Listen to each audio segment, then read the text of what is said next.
ஆக்சுவலா நம்ம வந்து நம்மளுடைய கஷ்டங்கள்லாம் அழுத்துற வரைக்கும் நம்ம வெயிட் பண்ணணும்னு அவசியமே கிடையாது. நம்ம வந்து சிஸ்டமேட்டிக்கா வந்து நம்மளுடைய உன்னதத்தை புரிஞ்சுக்கிறதுக்கான வழிங்கிறது இது. அந்த சீனியை ரீலீவ் பண்ணி ஒவ்வொரு டீட்டெயிலும் விடாம அதை வந்து யோசிச்சு அவங்க வந்து திரும்ப அந்த ஸ்டேஜுக்கு போகணும்னா நம்ம என்ன பண்ணணும், அந்த நிலையில இருந்து நம்ம செயல்பாடு பண்ணும்போது நம்ம தான் நம்ம லைஃபோட கிரியேட்டரா. இவங்கெல்லாம் எந்த எஃபர்ட்டும் போடல, ஆனா எல்லா விஷயங்களும் அப்படியே தானா அப்படியே லைஃப்ல ஸ்மூத்தா நடக்க ஆரம்பிச்சது. நம்மளுடைய ப்ரொடெக்டிவ் பர்சனாலிட்டி அப்படிங்கறது சொல்றாங்க. அது வந்து இதை பண்ணாத, இது பண்ணா பிரச்சனை ஆயிடும், அங்க போகாத அப்படின்னு சொல்லிட்டு அந்த பயம் அந்த இதெல்லாம் கொடுக்கறது.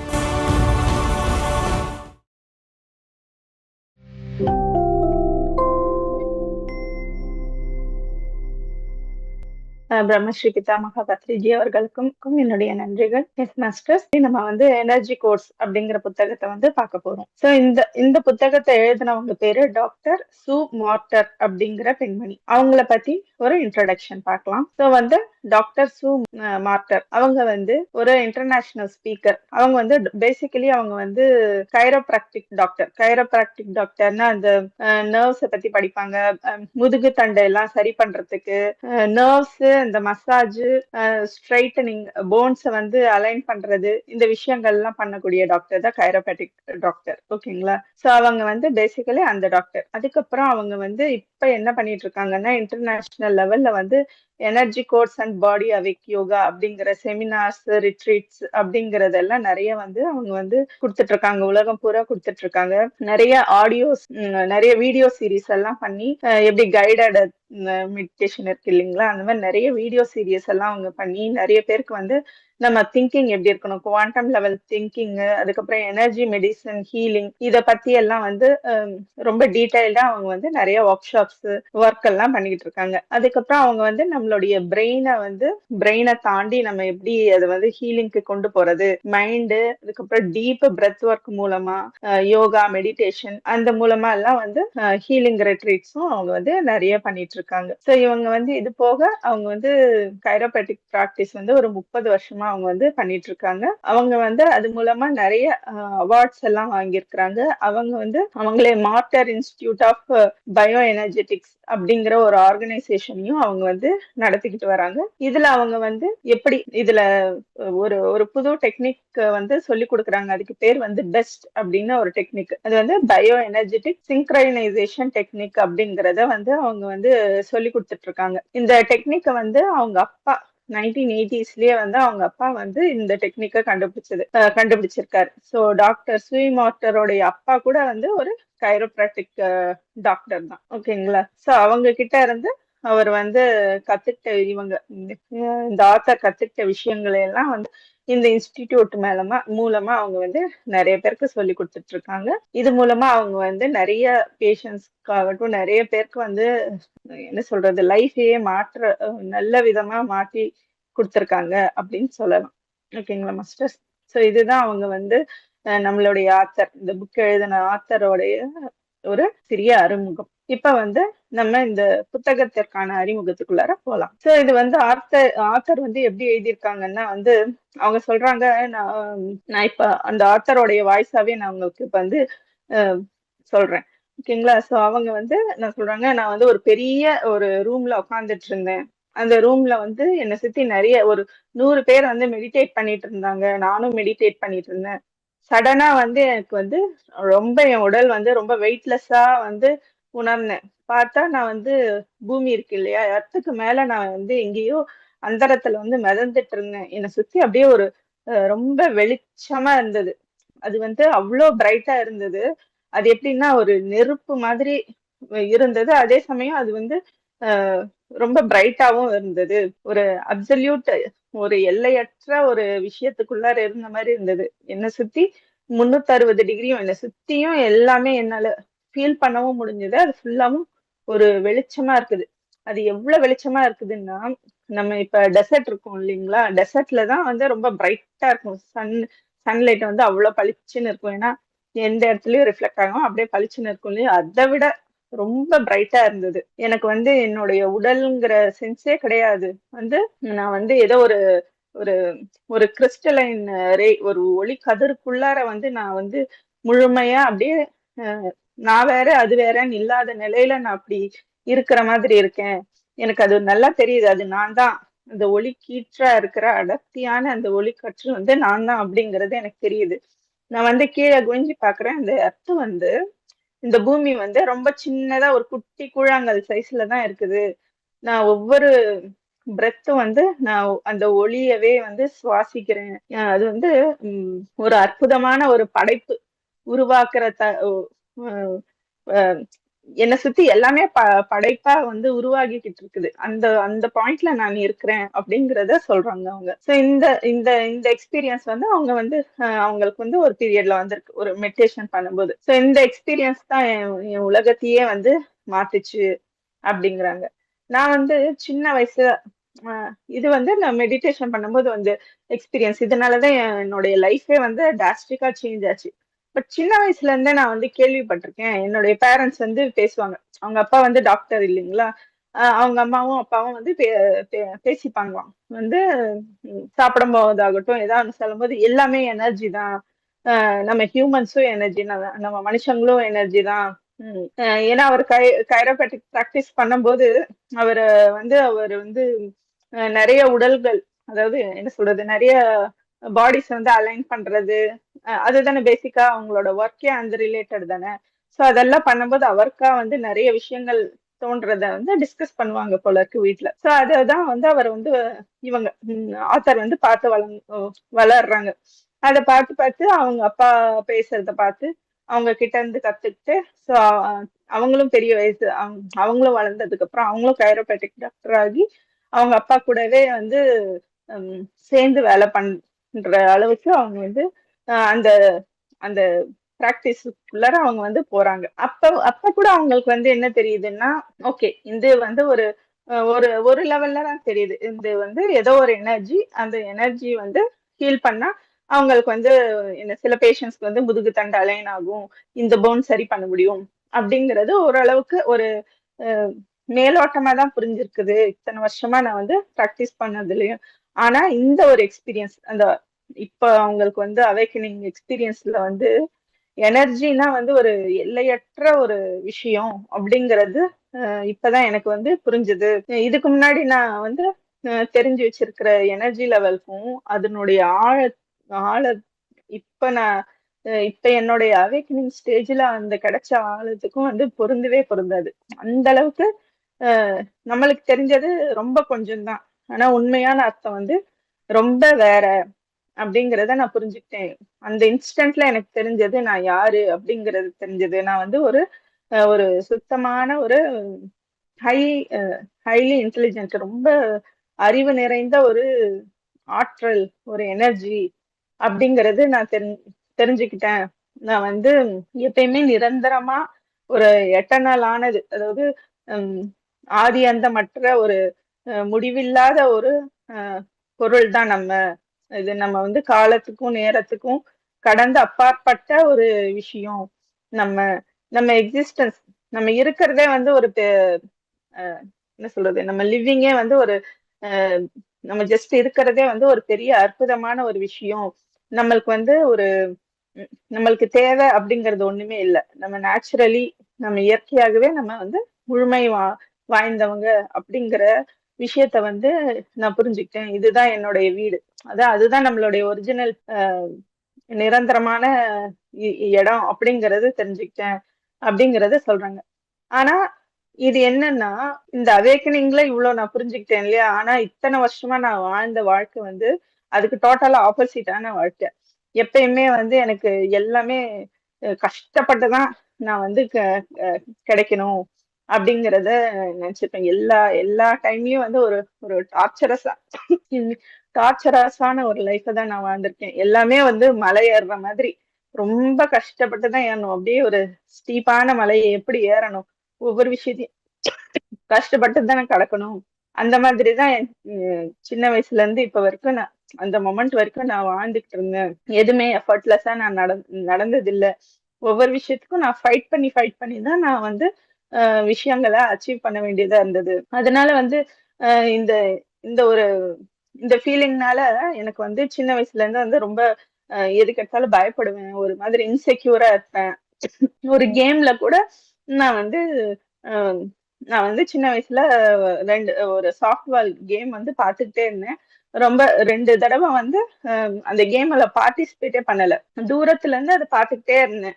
இப்படி பண்ணா சரி, இப்படி பண்ணா தப்பு அப்படின்னு சொல்லிட்டு ஃபுல்லா படிச்சதுக்கு அப்புறம் தான் அந்த கேமை வந்து என்டர் பண்ணேன். அதாவது நான் என்ன சொல்ல வரேன்னா, நான் வந்து ஒரு விஷயத்த வந்து பார்ப்பேன், ஒரு பெர்ஃபெக்ட்டா இருக்கணும், அதை எப்படி பண்ணணுங்கிறது ஃபுல்லா இருந்து பார்த்துக்கிட்டே இருந்து அவ்வளவு பெர்ஃபெக்ஷனா நான் வாழணும் அப்படின்னு சொல்லிட்டு நான் வந்து எதிர்பார்த்தேன். அதுக்கப்புறம் தான் வந்து எல்லாருமே வந்து நான் செய்யறது ரைட்டு, நான் வந்து ஒரு நல்ல பர்சன், நான் வந்து பெஸ்ட் ஆக்ட்ரஸ், நான் வந்து ஒரு நல்ல ஸ்போர்ட்ஸ் பர்சன், நான் நல்ல மார்க் எடுக்கணும், எல்லாருமே வந்து நான் ரொம்ப சக்சஸ்ஃபுல் பர்சன் அப்படின்னு சொல்லிட்டு மத்தவங்க என்ன நினைக்கணும், நானும் அப்படி என்ன நினைக்கணும் அப்படிங்கிறதுக்காக வந்து நிறைய விஷயங்கள் பண்ணுவேன். எல்லா எஃபர்ட்ஸும் போட்டும் இவ்வளவு தூரம் ஒவ்வொரு விஷயத்தையும் பார்த்து பார்த்து நல்லா அச்சீவ் பண்ணணும், நல்ல கிரேட்ஸ் நல்ல மார்க் வாங்கணும், நல்ல ஒரு சக்சஸ்ஃபுல் பொசிஷனுக்கு வரணும் அப்படின்னு சொல்லிட்டு நிறைய எஃபர்ட் போட்டு தான் வந்தேன். இவ்வளோத்தையும் நான் வந்து எல்லா மத்தவங்களோட வேலிடேஷனுக்காகவும் எனக்காகவும் மாத்திரம் தான் செஞ்சனே தவிர, இப்ப வந்து நான் டாக்டரா தான் இருக்கேன். இருந்தாலும் எனக்கு அந்த பயம் வந்து இருந்துகிட்டே தான் இருக்கு. நான் இன்னும் வந்து ஐம் நாட் குட் இனஃப், நான் வந்து இன்னும் இம்ப்ரூவ் பண்ணணும், நான் வந்து இன்னும் சரி கிடையாது அப்படிங்கிற விஷயம் வந்து உள்ளுக்குள்ளார எனக்கு வந்து பயத்தை கொடுத்துக்கிட்டே தான் இருக்கு அப்படிங்கிறது ஹம், அப்படிங்கிறது அந்த ஆத்தர் வந்து ஃபீல் பண்ணிட்டு இருக்காங்க.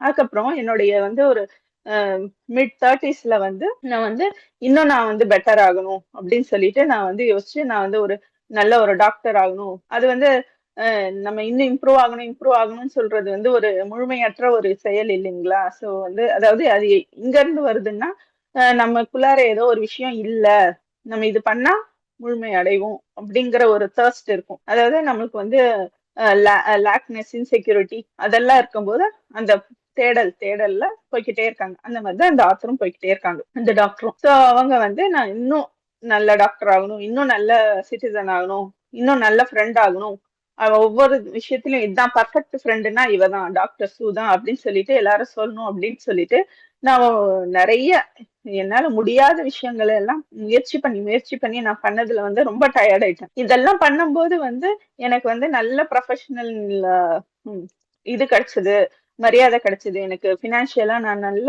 சக்சஸ்ஃபுல்லா இருந்தேன். இருந்தாலும் எனக்கு வந்து அந்த உள்ளுக்குள்ளார அந்த சந்தோஷம் வந்து கிடைக்கவே இல்லை. ஒரு திருப்தி, ஒரு ஃபுல்ஃபில்மெண்ட், அப்பாடா அப்படிங்கிற ஒரு மன நிறைவு, நிம்மதி அதெல்லாம் எனக்கு கிடைக்கவே இல்லை. இது போக நான் வந்து பிசிக்கலாவும் ரொம்ப வந்து எனக்கு வந்து உடல் அளவுலயும் அடி வாங்கிச்சு. எனக்கு வந்து மைக்ரேன் தலைவலி இருந்தது. என்னால வந்து சரியா தூங்க முடியாது. இந்த மாதிரி பல பிரச்சனைகள் வந்து வந்துகிட்டே இருந்தது.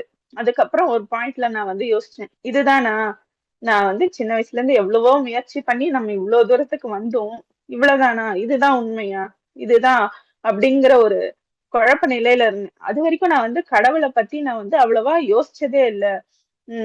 உலக விஷயங்கள், சோகால்டு கடவுள் இல்லைங்களா, நம்மளுடைய மதம், அந்த அந்த கடவுளை பத்தி சொல்றாங்க. அந்த கடவுள் விஷயத்துல வந்து நான் அவ்வளவா வந்து நான் வந்து யோசிச்சதே கிடையாது. ஆனா இப்ப வந்து என்னுடைய தேவை வந்து, என்னுடைய மனக்குழப்பம் வந்து எவ்வளவு பீக்குக்கு போயிருக்குதுன்னா, நான் ரொம்ப டெஸ்பரேட்டா இருக்கேன். அந்த அளவுக்கு நான் வந்து மனக்குழப்பத்துல போயிருக்கேன். அதனால வந்து அவங்க என்ன பண்றாங்க, ஆத்தர் என்ன பண்றாங்க, கதவை திறந்துட்டு ஒரு ஈவினிங் வந்து பால்கனி கதவு திறந்துட்டு, சரி நீ கடவுளே, நீ மேல சொர்க்கத்துல தானே இருக்கிறது உண்மையா இருந்தா நீ தயவு செஞ்சு எனக்கு வந்து வழிய காட்டு, எனக்கு வந்து உம் என்ன சொல்றது, இந்த லைஃப்ல இருக்கிற விஷயங்களை எல்லாம் என்ன சரியான முறையில என்னால எடுத்துக்கவே முடியல, எனக்கு வந்து தயவு செஞ்சு நல்ல வழியை காட்டு அப்படின்னு சொல்லிட்டு நான் வந்து ஜஸ்ட் ஆத்தர் போய் வெளில போய் பால்கனில நின்னு அவங்க வந்து கேக்குறாங்க, மனமுருகி கேக்குறாங்க கடவுள் கிட்ட, கடவுள் இருந்தா அப்படின்னு சொல்லிட்டு நினைச்சுட்டு சரண்டர் பண்றாங்க. சோ அந்த மொமெண்ட்ல வந்து நான் வந்து சரண்டர் ஆனேன். அந்த மொமெண்ட்ல வந்து எனக்கு வந்து ரொம்ப லைட்டரா ஃபீல் பண்ணேன். இம்மிடியட்டா என் லைஃபே ரொம்ப லைட்டா ஆன மாதிரி இருந்தது. என் லைஃப் வந்து டிராஸ்டிக்கா சடனா சேஞ்ச் ஆச்சு. அதாவது சம்மந்தமே இல்லாம என் ஃப்ரெண்ட்ஸ் எல்லாம் வந்து யாரோட எனக்கு கால் பண்ண ஆரம்பிச்சாங்க, இங்க வந்து மெடிடேஷன் ரெட்ரீட்ஸ் நடக்குது போலாம் அப்படின்னு சொல்லிட்டு கூப்பிட்டுட்டு போக ஆரம்பிச்சாங்க. ரேண்டமா சில ஆளுங்கள்லாம் வந்து வாங்க நம்ம கான்சியஸ்னஸ் பத்தி படிக்கலாம், அதுக்கப்புறம் என்லைட்மெண்ட் எல்லாம் ஆனாங்க இல்லையா, அந்த என்லைட்மெண்ட்னா என்ன அப்படிங்கறத பத்தி படிக்கலாம். அந்த மாதிரி புக்ஸ் பேசிக்கலி அவங்க வந்து சுவாத்தியாயமே பண்ணியிருக்கிறாங்க. டிஃப்ரெண்டான ஒரு வாழ்க்கை அப்ரோச் எல்லாத்தையும் நான் வந்து என்னை தேடி வர ஆரம்பிச்சது. நானும் வந்து அப்படி போக ஆரம்பிச்சேன். ஸோ அந்த மாதிரி ஒரு டைம் போகும்போதுதான், அந்த மாதிரி ஒரு மெடிடேஷன் கிளாஸ்ல தான் எனக்கு வந்து இந்த அவேக்னிங், அவங்களுக்கு தான் இதுக்கு முன்னாடி பார்த்தோம் இல்லைங்களா, அவங்க வந்து மெடிடேஷன் பண்ணும்போது உடலை விட்டு வெளில போய் அர்த்ல இருந்து அவங்க அந்த ஒளி கற்றுக்குள்ளார அவங்க இருந்த மாதிரி பார்த்தாங்க இல்லையா, அந்த அவேக்கனிங் வந்து அப்பதான் நடந்தது. அதுக்கப்புறம் தான் என்னுடைய லைஃபோட பெர்ஸ்பெக்டிவே மாறிடுச்சு. அதுக்கப்புறம் வந்து அஹ் அஹ் அது அது அந்த அந்த ரூம்குள்ளார அந்த மெடிடேஷன் பண்ணும்போது அந்த எக்ஸ்பீரியன்ஸ் வந்ததுக்கு அப்புறம் என் வியூவே மாறிடுச்சுன்னு சொன்னேன் இல்லையா, அந்த பாயிண்ட்ல இருந்து எனக்கு வந்து என்ன ஆச்சுன்னா, என்னுடைய வாழ்க்கையில இல்ல எல்லா கஷ்டங்களுக்கும் எல்லா பிரச்சனைகளுக்கும் தானா வந்து எனக்கு சொல்யூஷன் கிடைக்க ஆரம்பிச்சிச்சு. அதாவது ஒரு ஒரு விடுதலை, அந்த கஷ்டத்துல இருந்து, அந்த டயர்ட்னஸ்ல இருந்து எனக்கு வந்து ரொம்ப ஒரு ரிலாக்ஸேஷன் வந்து கிடைக்க ஆரம்பிச்சிச்சு. இன்ஃபேக்ட் அந்த பிரச்சனை எல்லாம் எனக்கு பிரச்சனையாவே தெரியல, எல்லாமே ரொம்ப நல்லா இருந்தது. அதுக்கப்புறம் என்னுடைய என்ன சொல்றது, என்னோட பிசிக்கல் பெயின் இருந்ததுன்னு சொன்னேன் இல்லைங்களா, மைக்ரெயின், ஆத்தருக்கு வந்து மைக்ரெயின் அந்த மாதிரி விஷயங்கள்லாம் இருந்தது இல்லையா, எல்லாமே தானாவே சரியாக ஆரம்பிச்சிருச்சான். அதுக்கப்புறம் ஃபினான்ஷியல் ஸ்ட்ரகிள்னு ஏதோ ஒரு கொஞ்சம் கொஞ்சம் விஷயங்கள் இருந்தாலும், ஸ்ட்ரெஸ் இருந்தாலும், எல்லாமே வந்து அது வந்து நிறைய விதத்துல வந்து மறைய ஆரம்பிச்சிருச்சு அப்படின்னு சொல்றாங்க ஆத்தர். அதுக்கப்புறம் வந்து சோ வந்து அவங்க சொல்றாங்க, நம்ம வந்து இந்த உலகத்துல வந்து சஃபர் ஆகிறதுக்கு வந்து நிறைய விஷயங்கள் இருக்கு, நிறைய வழிகள்ல நம்ம வந்து சஃபர் ஆயிட்டு இருக்கோம். என்ன ஒண்ணு வந்து நம்மளுக்கு வந்து என்ன சொல்றது, நம்ம மேல பாசம் செலுத்துறதுக்கு யாருமே இல்லையே அப்படின்னு சொல்லிட்டு நம்ம சஃபர் ஆகிறோம். அதாவது டிசைனா நம்ம வந்து சஃபர் ஆகுறோம். நம்ம வந்து நம்மளுக்கே தாழ்வு மனப்பான்மை, கோபம், வருத்தம், ரிக்ரெட்ஸ், அதுக்கப்புறம் நம்மளால இந்த ப்ரெசன்ட் மொமெண்ட்ல இருக்க முடியாத தனம், அதாவது கடந்த காலத்தையே நினைச்சிட்டு இருக்கிறது, இல்லைன்னா கில்ட், ஷேம் அப்படின்னு சொல்லிட்டு நிறைய விதங்கள் இருக்கு இல்லைங்களா. நிறைய விதங்கள்ல நம்மள வந்து நம்மள ஆட்படுத்திக்கிட்டு, நம்மள வந்து ஆங்ஸைட்டி, டிப்ரெஷன் அப்படிங்கிற விஷயத்துக்குள்ளார நம்மள தள்ளிட்டு, நம்மளுடைய சென்ஸ் ஆஃப் செல்ஃப், நம்மளுடைய ஒரு என்ன சொல்றது, நம்மளுடைய ட்ரூ ஐடென்டிட்டியை விட்டுட்டு நம்ம கஷ்டத்தை வந்து ஈர்த்துக்கிட்டு நம்மள வந்து எக்ஸ்பீரியன்ஸ் பண்ணிட்டு வாழ்ந்துட்டு இருக்கோம். இதுதான் நம்ம வந்து ஒரு நார்மல் நார்மலான லைஃப் அப்படின்னு சொல்லிட்டு நம்ம நினைச்சிட்டு வாழ்ந்துட்டு இருக்கோம். ஆனா இது நம்மளுடைய என்ன சொல்றது, ஒரு மனுஷனா பிறந்தா நம்ம வந்து இந்த வாழ்க்கைன்னு இருந்தா கஷ்டம்னு இருக்கும் அப்படின்னு சொல்லிட்டு நமக்கு வந்து சாதாரணம், கஷ்டப்படணும், கஷ்டப்பட்டாதான் எல்லாமே, வருத்தம் இருக்கதானே செய்யும். இது இது எல்லாமே, அதாவது நம்மளுடைய அந்த அந்த ஹாப்பினஸ் தவிர மத்த எல்லா விஷயத்தையும் வந்து நம்மளுக்கு ரொம்ப நார்மலைஸ் பண்ணி கண்டிஷனா வந்து ஹியூமன் கண்டிஷன்னா இப்படித்தான் இருக்கும் அப்படின்னு சொல்லி கொடுத்துருக்காங்க இல்லையா. சோ இதை வந்து இது நார்மல் கிடையாது அப்படிங்கிறத நம்ம உணரணும் அப்படிங்கிறது தான் ஆத்தர் வந்து இங்க இன்சிஸ்ட் பண்றாங்க. ஆக்சுவலா இப்ப இந்த உலகத்துல என்ன நடந்துட்டு இருக்குதுன்னா, நம்ம வந்து ஒரு இந்த ஃபுல் ஹியூமன் ஸ்பீசிஸே நம்ம ஸ்பீசிஸா நம்ம வந்து இவால்வ் ஆயிட்டு இருக்கோம். மொத்தமாவே நம்ம மனுஷங்களா வந்து இவால்வ் ஆயிட்டு இருக்கோம். இப்ப வந்து நம்ம ஒரு டிப்பிங் பாயிண்ட்டுக்கு நம்ம வந்து நோக்கி வந்துட்டு இருக்கோம். என்னன்னா நமக்கு வந்து நம்மளுடைய இந்த கான்சியஸ்னஸ்ல வந்து ஒரு பிரேக் த்ரூவான ஒரு விஷயம் வந்து நடக்க போகுது. அந்த பாயிண்ட்டுக்கு நம்மள வந்து ஃபுல்லா புஷ் பண்ணிட்டு இருக்கோம். அதாவது நம்ம வந்து ஃபுல்லா இந்த சின்ன விஷயம், இந்த இன்செக்யூரிட்டி அப்படிங்கறது மாத்திரம் தான் நம்ம சாய்ஸ் அப்படின்னு சொல்லிட்டு எடுத்துட்டு இருக்கோம் இல்லைங்களா. சோ இது மாத்திரமே இருக்கும்போது நம்ம நினைச்சோம்னா வாட் இஃப் அப்படின்னு சொல்லிட்டு நம்ம வந்து ஒருவேளை சந்தோஷமாவே இருக்கணும் அப்படின்னு நினைச்சோம்னா, நம்ம வந்து ஃபுல் அவேர்னஸ்க்கு நம்ம வந்துட்டு நம்மளுடைய முழுமையான ஒரு உன்னதத்தை நம்ம புரிஞ்சுக்கிறோம், புரிஞ்சுக்கலாம் அப்படிங்கிற ஒரு சாய்ஸ் கூட நம்ம மேக் பண்ணலாம் அப்படிங்கிற ஒரு நிலைக்கு, அதாவது இந்த கஷ்டத்தையே நம்ம அனுபவிச்சுட்டு இருந்துட்டு நம்மளுடைய கான்சியஸ்னஸ் வந்து இல்ல இது தவிர ஒரு நல்லது இருக்கு அப்படிங்கிற அந்த நம்மளுடைய ட்ரூ நேச்சரை வந்து நோக்கி நகர்றதுக்கான பாயிண்ட்டுக்கு நம்ம போய்கிட்டு இருக்கிறோம். இதை வந்து நம்ம வந்து சிஸ்டமேட்டிக்கா வந்து செயல்படுத்தலாம்.